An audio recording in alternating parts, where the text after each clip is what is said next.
Hello, everyone. Welcome back to Chapter 12 on contraception and abortion. This is part 2.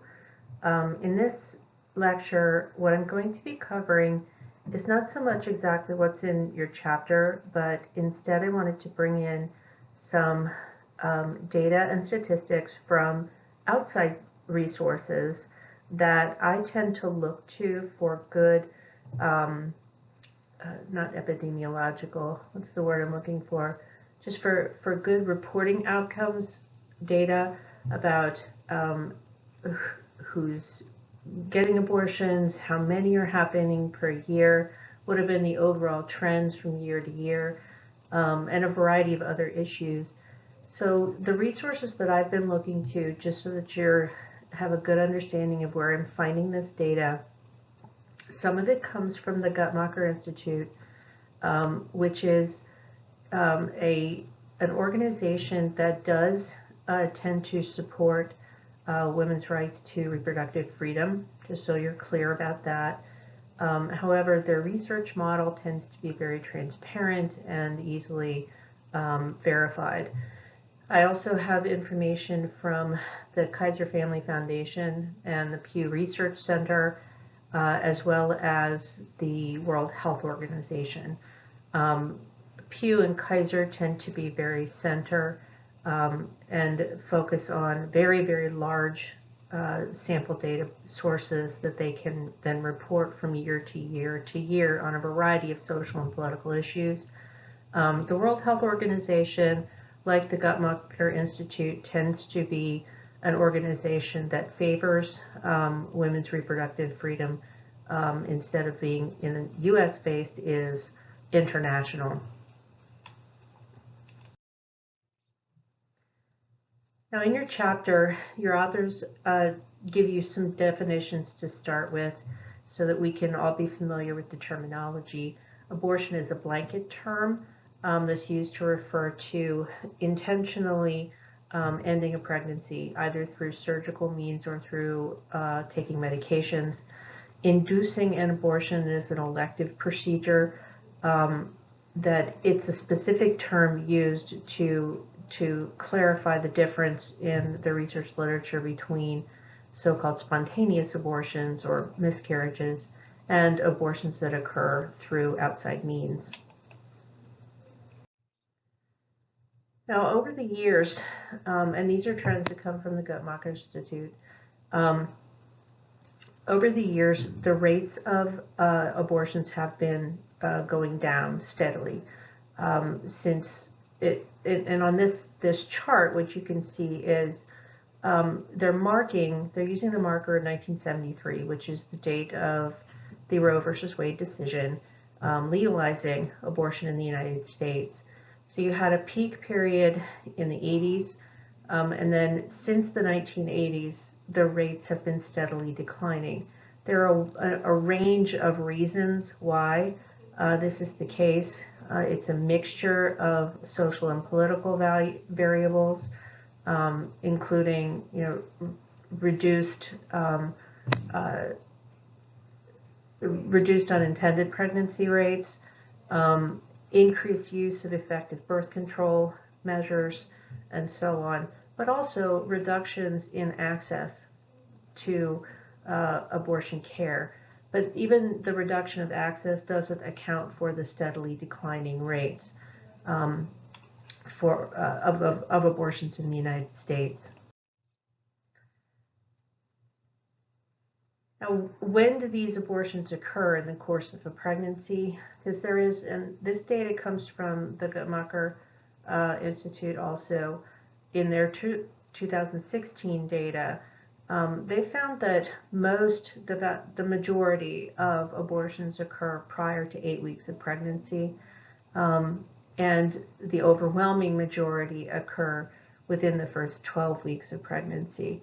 So what that should show you is that, contrary to some propaganda that may float around on the internet, there are not a large number of second and third trimester abortions going on in this country, or internationally for that matter.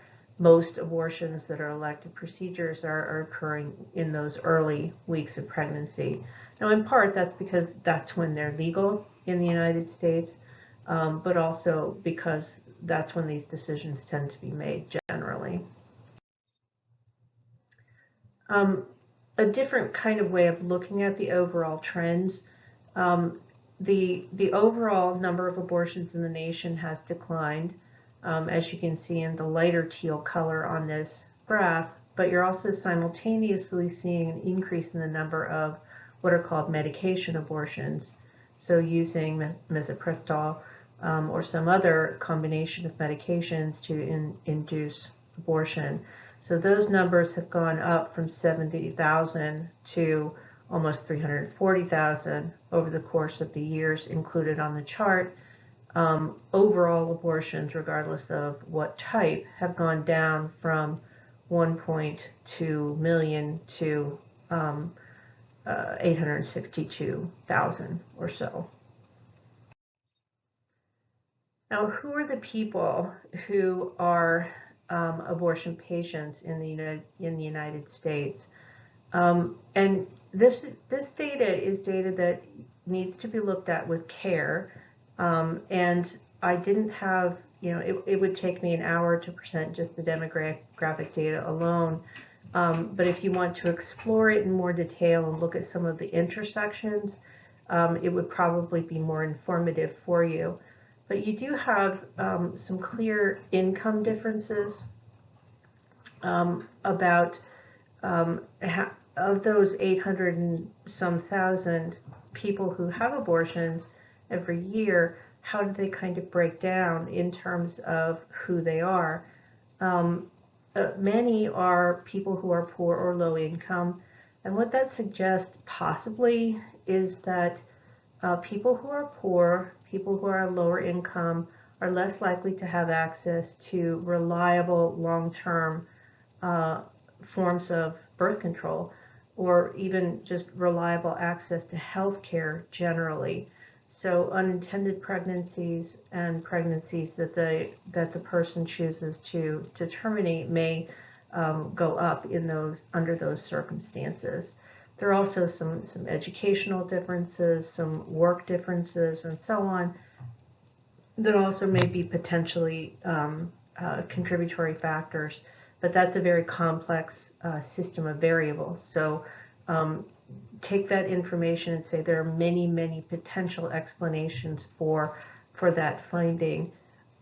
Contrary to popular belief, people who seek out abortions are not trending toward atheism. The majority report having a religious affiliation of some kind. Over half, 59%, report having abortions after they've already had a child. So this may be a case where they have as many children as they want, or as many children as they can hope to care for, and are choosing to limit their family size. The majority of people who seek out abortion care in the United States are in their 20s. And again, that kind of goes to challenging a widely held assumption that teen abortions are a huge number out there. So 60% are in their 20s, about 12% are teenagers, and only 4% of those are under 18. So I think it's helpful to understand that you don't have an epidemic of very young girls who are seeking abortion services. It's mainly people like you who are in their 20s who are making these decisions. Racial background, again, there's a common stereotype out there that people who are seeking abortions are people of color, much more often than people who are white, and that's not the case. Like with income, there's a whole lot of intersection variables that can help to inform us as to why we have these race differences. part of it, people who are white do tend to have better access to healthcare and to be able to afford abortion services. So you have 39% of people seeking abortion are white, 28% black, 25% Hispanic. In some ways, you're kind of patterning some of the patterns of matching the patterns of low-income people seeking care generally. But as I said, it's a very complex set of intersecting variables that can predict who's most likely to seek abortion services and why. Now, across the states, if we look at the national trends, one part of the picture of declining rates of abortion in the United States, and it's just one factor, it's not the entire picture, but one factor is that over the course of the last, I would say 15 years, there have been a steadily decreasing access to abortion clinics in people's states. So if you look at this map, the lightest color represents people who live in a state where they have higher percentages of women in their reproductive years between 15 and 44 who live in a county within their state that has no clinic, being low. So the light color is 0 to 25% of women live in a county that has no clinic. Contrast that with the darkest teal color on the map, and in those states you have over 76% of women living in a county that has no abortion services available to them. Also note that Ohio is in the second to the darkest of the teal colors. So between 51 and 75% of women in the state of Ohio don't live in a county that has an abortion provider in it. Another trend that has been steadily increasing is attempts on the part of the states to change or limit the way in which insurance plans handle abortion services. There have been changes in the way programs like Medicaid and Medicare deal with abortion services at the federal level, but at the state level, mostly what you're talking about is state-funded programs for public employees, state-funded programs for people who are on SSI and Medicaid and Medicare and so on, but also state-mandated since the Obamacare Act went into play, limitations on state marketplaces as well. So on this map, what you're seeing is variations in terms of which states have bans in place. The light blue are states that have bans in all private insurance plans. So any plan that is not a part of the public sphere, so public resources, there's a ban on providing insurance that's mandated for abortion services. The darker teal states, they have bans in place only for marketplace plans, so the Affordable Care Act plans that are so-called Obamacare marketplace plans. Now, what about Ohio? The Guttmacher Institute publishes for every state in the United States, and this is data based on collected in 2017. They have a profile for every state in terms of where they're at in their abortion laws, in their statistics, and so on. So since most of you are from Ohio, I'm going to summarize what the most recent, and that's the 2017 data, what's most recently been happening in Ohio politics, but also in reporting, statistical reporting about uses of abortion services. This data tends to be updated roughly every 2 or 3 years from the Institute. If you are from a different state, you can go to the Guttmacher Institute and you can look up the summary for your state. Now remember, the Institute is a pro-choice, if you want to use that label, organization. They do tend to lean in the direction of supporting reproductive freedom and rights to access to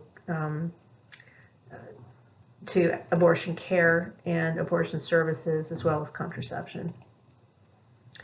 Now, they reported that in Ohio, and this is the same data that's reported by the Department of Health, although I tried to get the 2019 report off of the State Department of Health webpage, and given that we're in a corona crisis, their webpage seems to be having a bit of a challenge today. So adding the 2020 statistic or 2019 statistics, I was unable to update that. So according to the 2017 data, we had 20,630 abortions, which was a 9% decline over the previous survey period. There are only 14 facilities that offer abortion services in the state. 9 of those are standalone clinics. That's a 25% decline. And primarily that's because of the increase in restrictions that have been placed on these facilities in terms of how they have to be structurally laid out, what kind of providers they have to have present, and requirements of having admitting privileges on the part of healthcare providers who perform abortions. That and the sort of political atmosphere in recent years has just made it harder and harder and harder for facilities and clinics to provide abortion services. So there have been quite a number of shutdowns. 93% of clinics are counties. 93% of counties do not have clinics where abortion services are provided. It's a misunderstanding, a misperception that's out there in the environment that every Planned Parenthood location, for example, provides abortion services. Most of them do not. Most of them provide health care and screening, contraceptions and advice, and a variety of other testing services like STI testing. Most Planned Parenthood facilities across the nation do not provide abortion services. In Ohio, as I said, the overwhelming majority of women do not live in a county where abortion services are provided. Over half of women live outside the counties where those services are available. Based on changes in legislation over the past couple of administrations, probably more than that, probably 3 or 4 administrations, there is now a counseling directive. So patients who seek abortion services have to be given what the Guttmacher writer said was, quote, state-directed counseling. That means there are certain things that have to be told to women before they can be given access to an abortion procedure. There's also a mandatory waiting period, and in most cases that requires 2 trips to a provider. Now, if you add that to the bullet point ahead of it, what you're talking about is, for most women in the state, they have to travel at least a considerable distance, and they have to do it twice in order to access abortion services. The Affordable Care Act plans, those would be the Obamacare plans, cover only, in Ohio, only abortions that are designed to protect the endangerment of the life of the woman, or in cases of rape and incest. For state employees, so public employees, people who are teachers, police officers, firefighters, or who will work in state and local government, abortion is only covered in cases of life endangerment, rape, and incest. So in other words, not abortion on demand. One restriction, and I need to fact check and find out how common this rule is, I'm just guessing, and you can do some fact checking too. I don't know how common this rule is. I would assume that this would be this would be true in all states, because you're talking about medications that are being delivered through a licensed healthcare provider, but medication abortions have to go through FDA protocols in order to be approved. Abortion for minors in the state of Ohio does require parental consent. That does vary somewhat across the country, with some accommodations being made for, say, a teen who is at risk of being harmed in her home, who wants to have an abortion. There is the possibility that she could go before a judge. Now, for a lot of teenagers, a lot of young girls, they may find that process overwhelmingly intimidating and difficult to access, if not afford. There's public funding, so that would be funding coming from the state government. So people who are on assistance, for example, for their health care. Public funding for abortion is only in cases of life endangerment, rape, and incest. So you have to be able to demonstrate that, say, you are at such a high risk of having a stroke due to high blood pressure or some other medical condition, that your life is at risk, or that you've been raped or a victim of incest. Most patients in Ohio, organizations will have to undergo an ultrasound. Now, parts of this rule have been debated in court on more than one occasion. It's part of, you may have heard of the heartbeat bill that our current governor has signed, which will still be in litigation for quite some time. The effort on the part of pro-life organizations has been to push for women who seek abortion services to be kind of put in a situation where they need to actually acknowledge that there's a baby inside them. So they have to be shown pictures of it, and they have to be given information that explains to them that they are that there's a baby inside of them. Many women's rights advocates see this as it's intrusive, it's very paternalistic, it's interfering in the relationship between physicians and the women they care for. Some states even require that the sound of the heartbeat be played, although the courts have been less than welcoming to those kinds of rules. Still, though, the ultrasound bill as of the provision that physicians who are providing abortion services do an ultrasound prior to an abortion has been in place as of that 2017 date. Abortions up to 20 weeks are legal.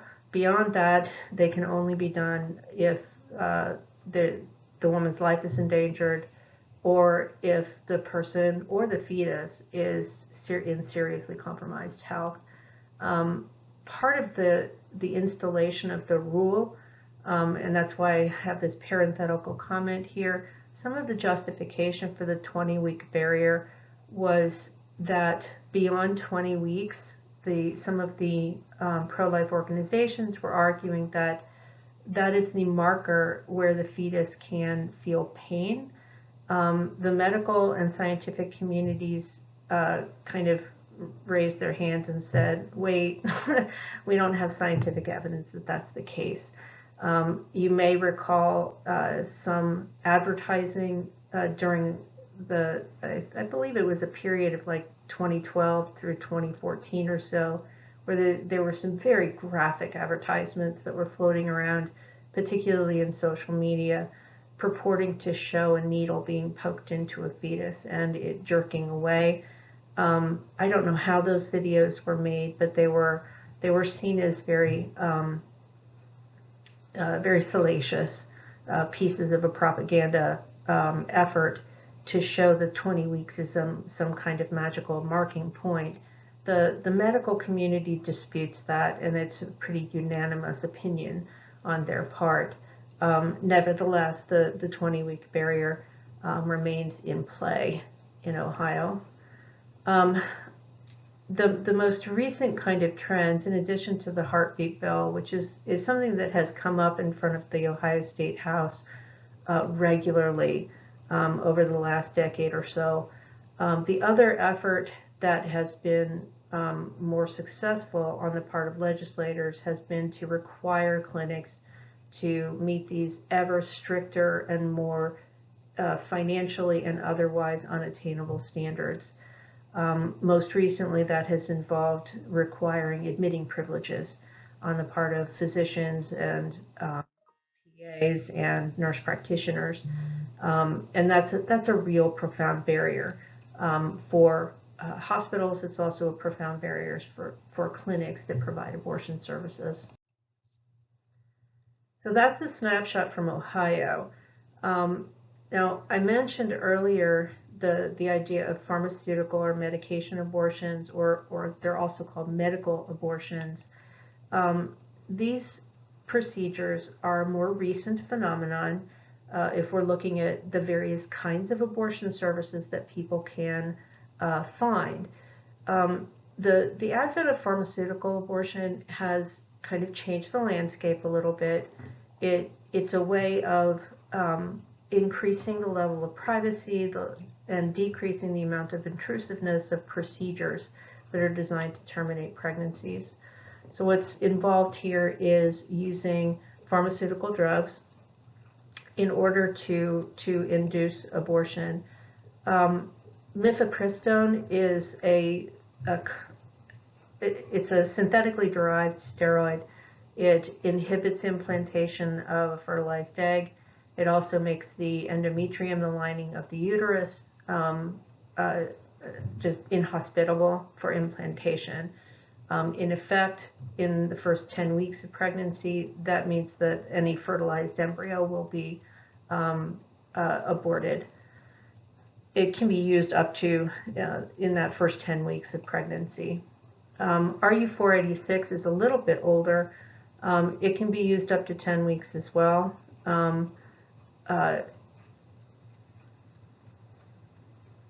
It's sometimes called the abortion pill, out just in common language. But those are two that are available. And as we saw in that earlier graphic, as abortion rates have declined, of those abortions that are still being done, an increasing percentage of them are being done by medication means. What typically happens is that people, they see their provider, they're given instructions and the medications that will be required. They go home and then they take the medications as instructed. They may, in most cases, will go back for a follow-up visit to ensure that the abortion has occurred and that they are doing well and not suffering ill side effects. There are a variety of other forms of abortions, and they vary in terms of how often they're used and under what circumstances. They are described well for you in your text, so I'm not going to spend a lot of time articulating these, but I just want you to remind yourself of the variety of procedures that are out there. In the political landscape, you get a lot of terminology kind of tossed around without much actual care for the real definitions of what these procedures are and how they're conducted. For example, there's a lot of, I call it propaganda, out there about so-called partial birth abortions. And there's a lot of urban legend mythology attached to those because it has been such a heavily politicized issue. So the way these two slides are laid out, we're starting with some of the procedures that are typically used in early stage pregnancies. Suction curettage is a procedure in the first 6 to 8 weeks or so, a plastic rod is inserted and fetal tissue is removed. It's also called vacuum aspiration. Dilation and suction is a different kind of procedure where the cervix is dilated.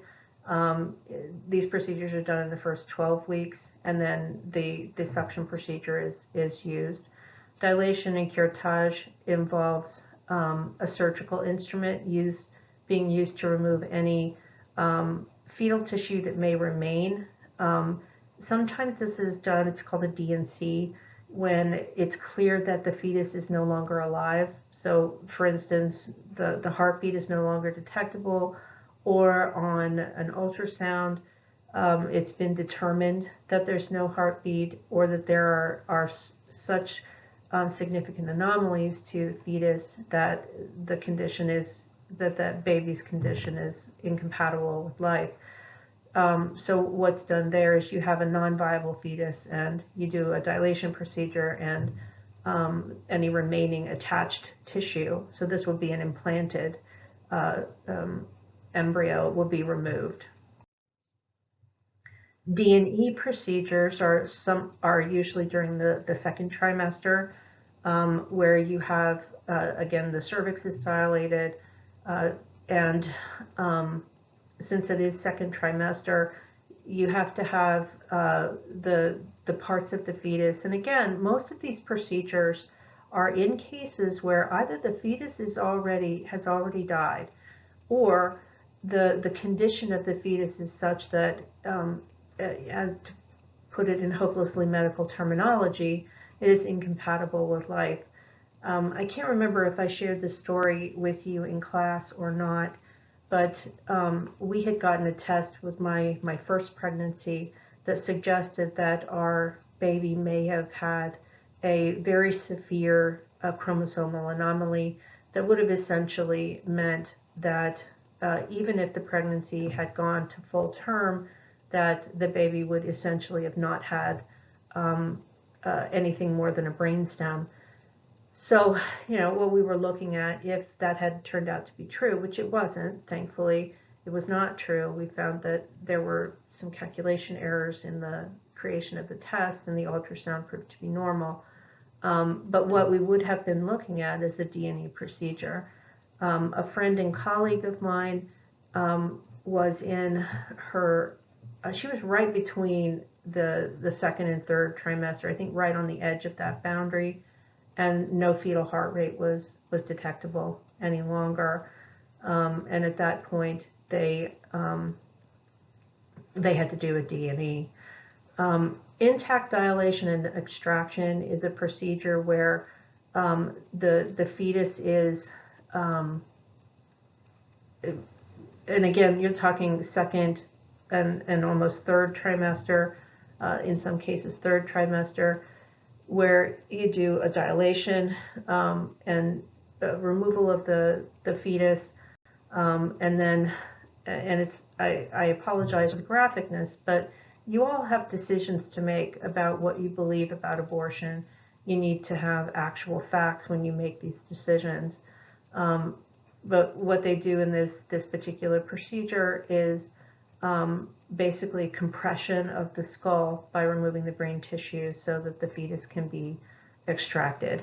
Now, typically what the reasons for this, almost exclusively, and you can fact check this with reliable sources, the overwhelming majority of the time, states don't permit a person on demand to have a second trimester abortion or a third trimester abortion. Most states, that's illegal.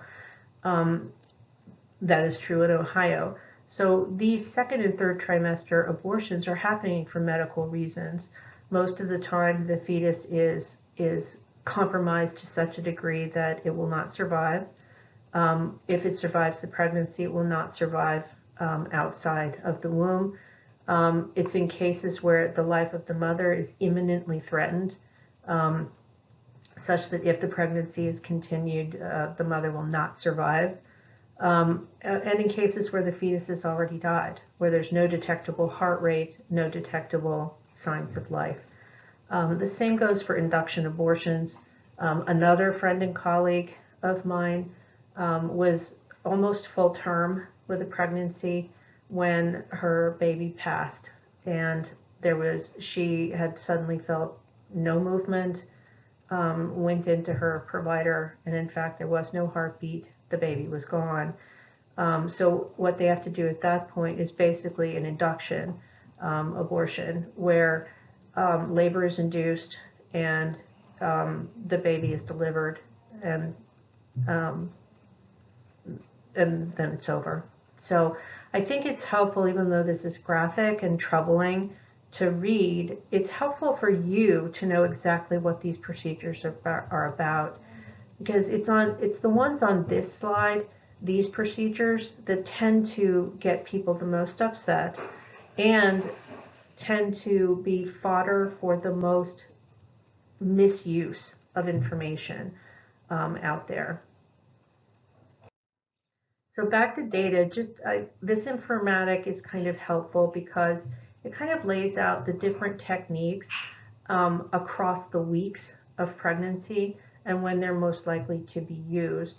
So the medical abortions using mifepristone and misoprostol can be used only in those early weeks. Medical abortions of other kinds, like RU486, can go up to 10 weeks. Vacuum aspiration is going up to 16 weeks.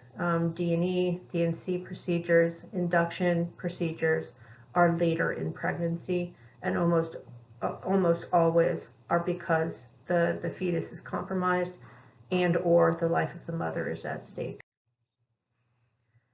Now we're going to shift gears and talk about attitudes.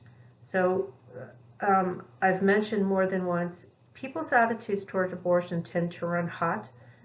We are a very divided country, running down political and religious and ethical lines, with some people very strongly approving of abortion rights and other people very strongly disapproving of them. And each side has varying groups within it, where you have people on the extremes, where you have some abortion rights advocates who say abortion should be legal under all circumstances whenever people want it. And there are extremes on the other side as well. Never, never, never, not even when the life of the mother is at stake. And attitudes everywhere in between. And then there are sub-attitudes, attitudes about specific procedures and specific kinds of people, such as, what about children and adolescents? What about people who have neurological disabilities, or say, what about someone with Down syndrome? So people have very specific attitudes, and they all need to be considered if you as a student are going to fully understand where we are as a culture in terms of abortion rights and reproductive freedom. So the darker line here shows people who, and you're including 2 points on an attitude scale here, legal in all circumstances or legal in most circumstances. And there you have numbers across the period from 1995 to 2019. So this is information from the Guttmacher Institute again in their 2019 surveys. But you can see the trend line that people, roughly the same percentage of people across that period of time, believe that abortion should be legal in all or in most cases. And similarly, very stable attitudes for those who believe that abortion should be illegal in all or most cases. You can see a slight difference between these lines. It's not slight. You can see a difference between these lines. Somewhat more people in our culture across this time period approve of abortion in most cases than people who disapprove of it in most or all cases. And we need to tease that out a little bit. When we look at it in terms of politics, people who identify as Democrats and independents tend to respond to a question and this data comes from the Kaiser Family Foundation's report. For people who identify as independents and Democrats, they typically do not want Roe versus Wade overturned, whereas most Republicans do want Roe versus Wade overturned.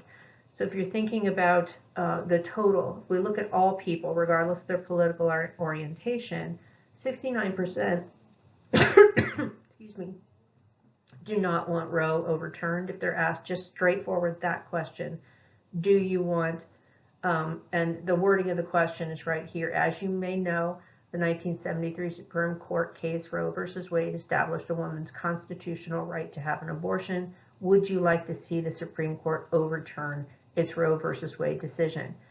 If you take the full samples, 69% said no, don't overturn it. 29% said yes. Of Democrats, 91% say no, 8% say yes. Of independents, 70% say no, don't overturn it. 29% say yes. 57% of Republicans say yes, overturn it. But 41% say no. So what that helps you to kind of lay out for yourself is how significant the abortion plank is to all political parties that are currently in play in U.S. politics. It also shows you what a hot button issue it is. You know, even though it's 69% say don't overturn it, that's still 30% of the population that says yes, I don't believe that this is the right thing to do. So it shows you just how divided we are on this issue. Now, again, this comes from the Kaiser Family Foundation. The majority of participants in their 2019 data said that abortion should be legal when there are health and safety concerns for the mother, but you see much more divided opinions on other kinds of access. So what this shows me is that as a populace, we do have the capacity for nuanced attitudes about abortion. And it's very common for people to be very comfortable with the idea of abortion when the life of the mother is at stake and when there's been rape and incest. That seems to be, a pretty large percentage of the populace is okay with that, regardless of their political orientation. If, however, you look at other kinds of situations, like if people are asked, what if the fetus is not expected to survive? So there, if you're saying that you approve of it being legal in this specific case, or legal in all cases, and then you combine those two, you have about 75% who are saying that that's something they approve of. And compared to if the patient, meaning the woman, if her life is in danger, there you have 82% saying that they approve of that. And in cases of rape or incest, you have 80% approving of that. If the fetus is expected to have serious birth defects, then you still have about 71% approving of that statement.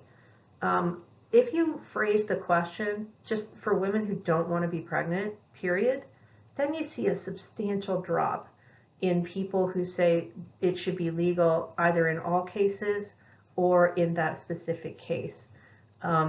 So you drop all the way down to 55%.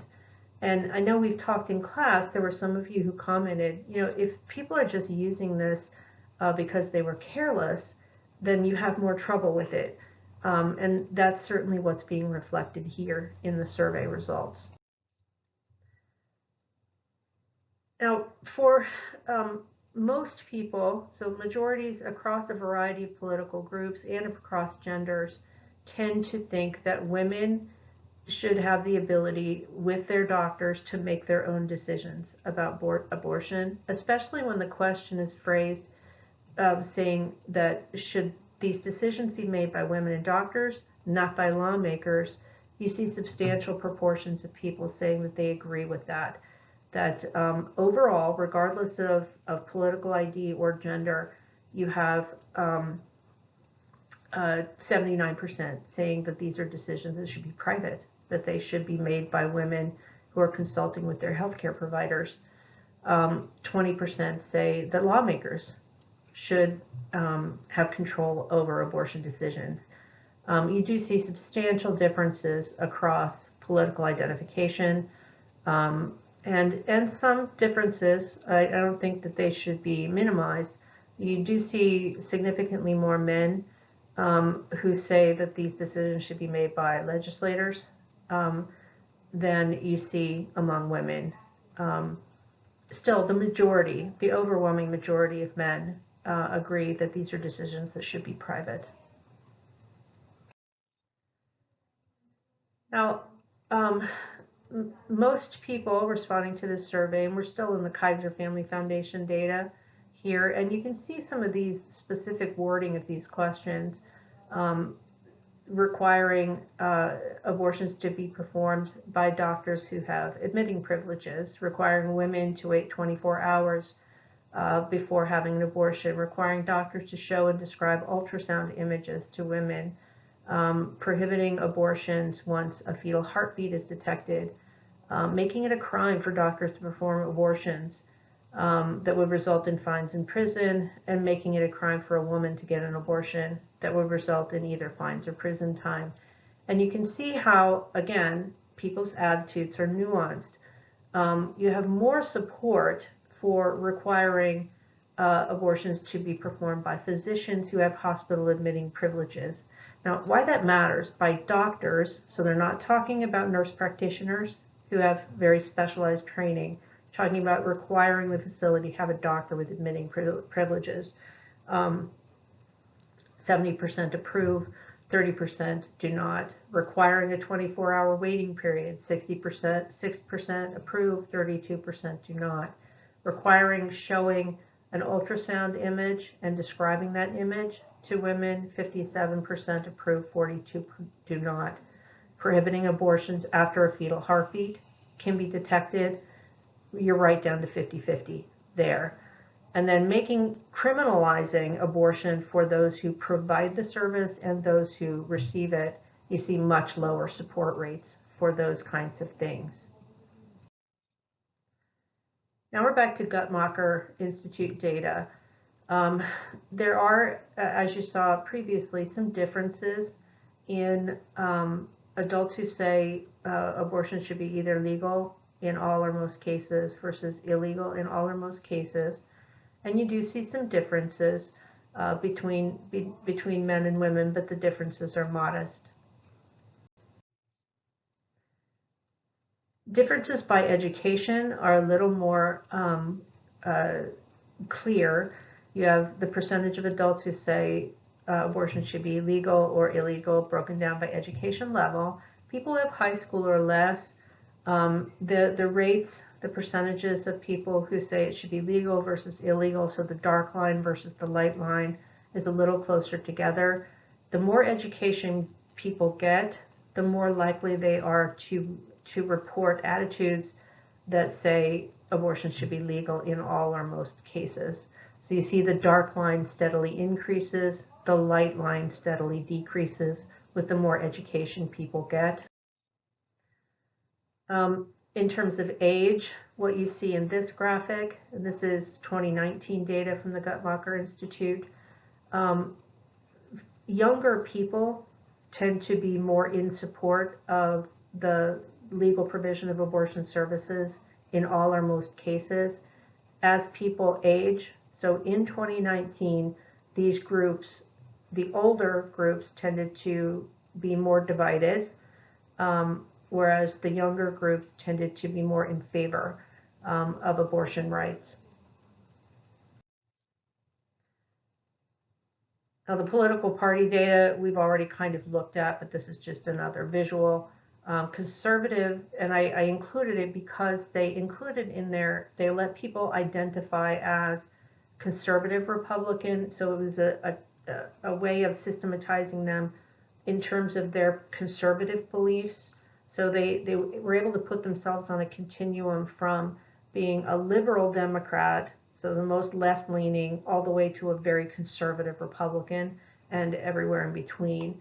And what you see is for the dark teal bar, legal in all or most cases, the more people move to the left, the more they move toward liberal democratic beliefs, the more strongly they endorse abortion rights.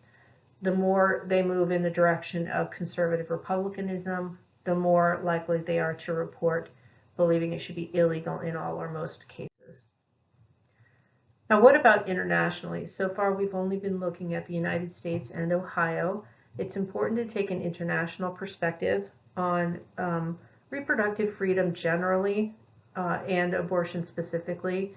So the World Health Organization has, and the Center for Reproductive Rights, this particular graphic comes from the Center for Reproductive Rights, which, as the name implies, is a kind of left-leaning organization. But they are one of the few organizations that tracks year after year after year what is legal and not legal around the world. This graphic just gives you a snapshot of where are the places where people, generally speaking, so basically the United States and Canada were green, and what that means is under Roe in the United States, under the Roe versus Wade decision, we have a right. There are limitations in that about how early in a pregnancy it has to be. We can get an abortion without having any kind of restriction placed upon us. So anywhere you see the green, and most of these are Democratic, and I don't mean that with political party ID, I mean the type of government, although not in all cases.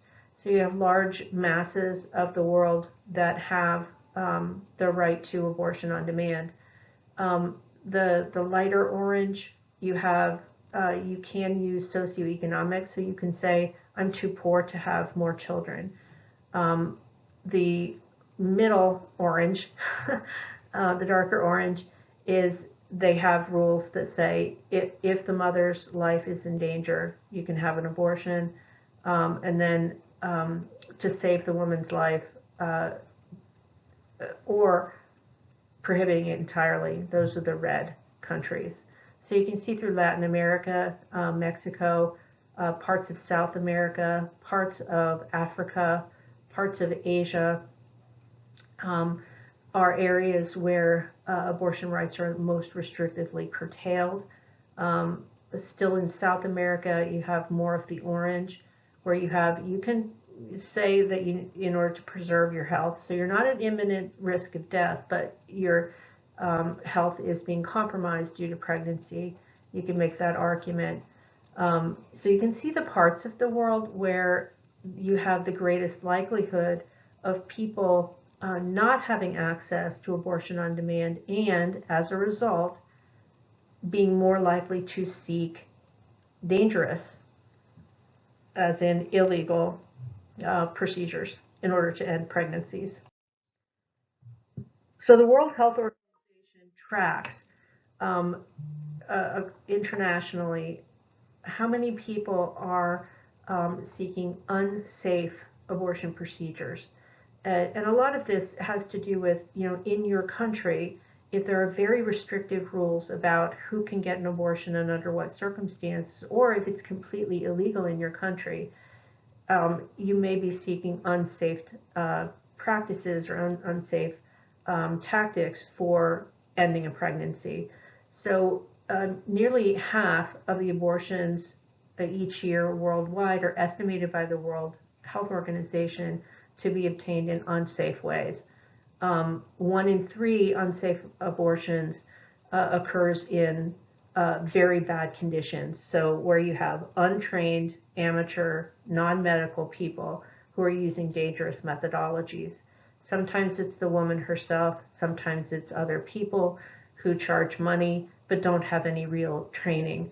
The use of unsafe means for inducing abortion is highest in the countries from the previous map that have the most restrictive rules about access to abortion. So distributions, excuse me.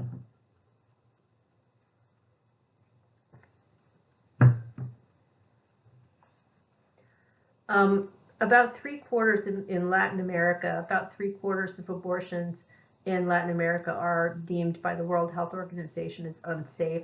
And that's in comparison to North America and Europe, where you have much higher rates of abortions occurring under safe conditions.